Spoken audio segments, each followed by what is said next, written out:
Hello beautiful, this is Jess. I am the owner of Lean Ladies Coaching and I am here today to talk to you about how to break a plateau, how to get past a plateau. So if you're experiencing a plateau right now and you're super frustrated, you feel like your motivation is tanking, this is the video for you.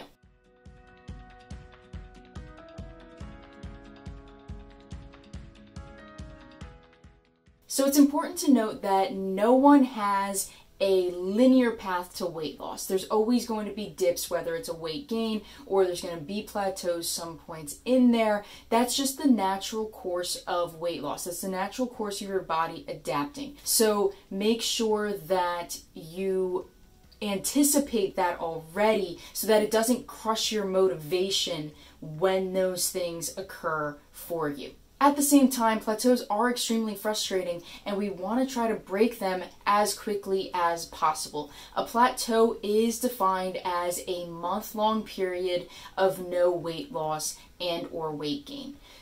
But at the same time, take that time to celebrate the fact that you are succeeding in a weight maintenance program.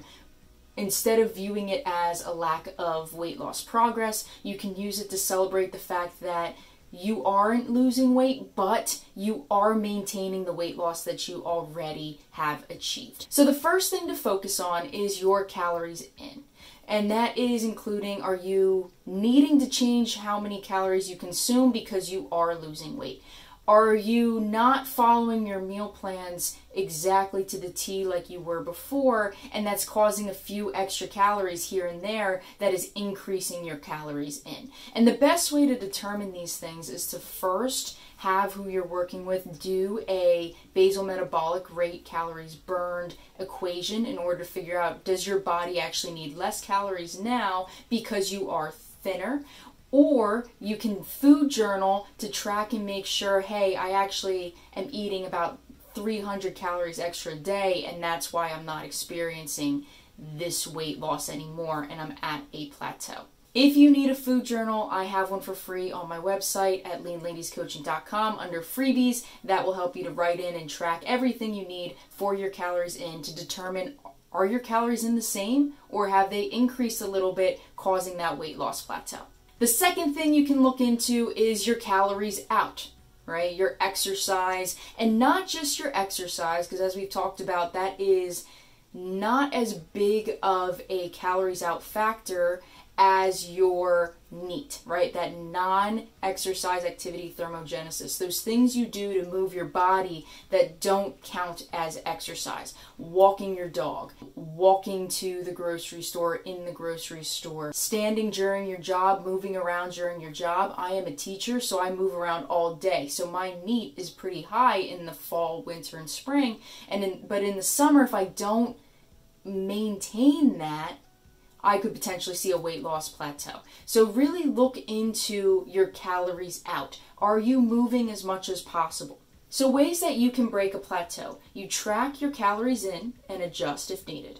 Or you track your calories out and adjust if needed. Or you look at both. There might be times where, okay, I'm not only overeating, but I'm also not getting as much non-exercise activity thermogenesis as I used to, so I need to increase my NEAT and also to decrease those calories that I'm consuming. By tracking these things and adjusting these things, you're going to be better able to break that weight loss plateau.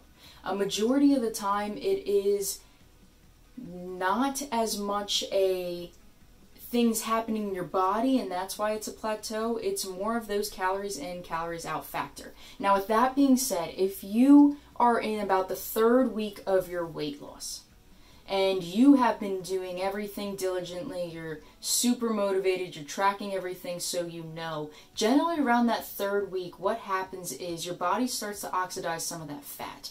And that causes that fat to have a byproduct of water, which makes your body retain more water than usual.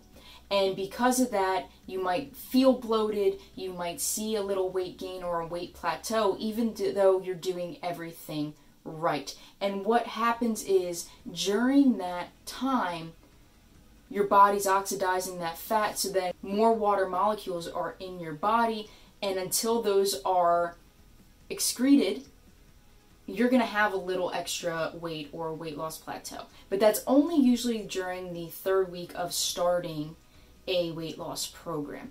You'll know when that breaks if you're in that 3rd week period because you'll start peeing a lot. All right. Even if your water consumption doesn't change as much, you will start peeing a little more until all of that excess water that's coming from the oxidized fat leaves your body. So those are some tips on how to break a weight loss plateau. I want to know in the comments below, how is your weight loss journey going? How are you feeling right now in this moment when you watch this video? What is going well? What are some things that you're really struggling with? Drop them in the comments below so I can help you out.